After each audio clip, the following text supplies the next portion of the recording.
Chicken মালাইকারির easy একটা recipe আজকে আমি আপনাদের সাথে শেয়ার করব এবং এটা খেতে খুবই দারুণ। আপনারা মাস্ট এটা ট্রাই করবেন। যারা রেগুলার চিকেন কারি খেতে খেতে বোর হয়ে গিয়েছেন তারা সবাই এই রেসিপিটা অবশ্যই ট্রাই করবেন। এটা রান্না করতে যতটা ইজি, বাসায় থাকা ইনগ্রেডিয়েন্টস দিয়ে আপনারা খুব ইজিলি মেক করে ফেলতে পারবেন। আমি আজকে যেহেতু চিকেন মালাইকারি রান্না করব, সো আমি চিকেনটা কাট করে নিয়েছি, যেমন সাইজ করেছি, বেশি বড়ও না বেশি ছোটও না। ও মোস্ট ইম্পর্টেন্ট ইনগ্রেডিয়েন্টস হলো পেঁয়াজ। এটা এখন আমি চপ করে দেন রান্না স্টার্ট করব। আমি যেহেতু আগেও অনেকবার রান্না করে খেয়েছি, আমি তো জানি খেতে অনেক মজা, তো আপনারা আমাকে জানান। জাস্ট চিকেনটার মধ্যে একটু লবণ দিয়ে মিক্স করেই ফ্রাই করতে দিয়ে দিব। তেলটা গরম হয়ে গিয়েছে, চিকেনগুলো দিয়ে দিব।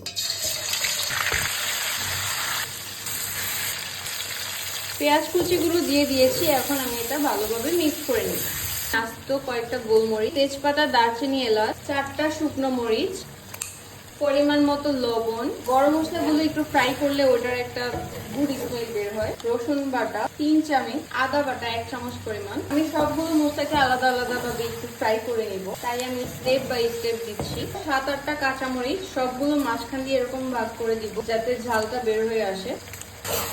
একটু টমেটো সস, ফিশ সস, 1 চামচ সয়া সস, একটু টেস্টিং সল্ট, একটু গোলমরিচ গুঁড়ো, একটু ধনিয়া গুঁড়ো দিব, পরিমাণ মতো দুধ।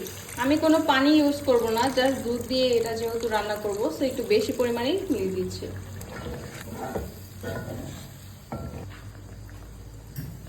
দিয়ে দিচ্ছি 1 স্লাইস লেবু।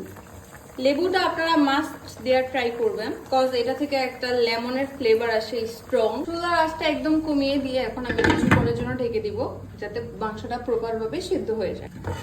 দিয়ে দিচ্ছি একটু বিরিয়ানি মশলা, 1 চামচ পরিমাণ চিনি, একটুখানি কেওড়া জল। এখন এটা 10 মিনিটের জন্য ঢেকে দিচ্ছি। মাংসটা প্রায় হয়ে গিয়েছে, এর মধ্যে দিয়ে দিব আরো 3টা কাঁচামরিচ, 1 চামচ পরিমাণ কর্নফ্লাওয়ার পানিতে গুলিয়ে দিয়ে দিব। আপনারা 1 চামচ পরিমাণ ঘি অথবা বাটার যে কোনো কিছু ইউজ করতে পারেন। যখন দেখবেন মাংসটার মধ্যে এমন তেল উঠে এসেছে, তখনই বুঝে নেবেন আপনার মাংসটা একদম রেডি হয়ে গিয়েছে।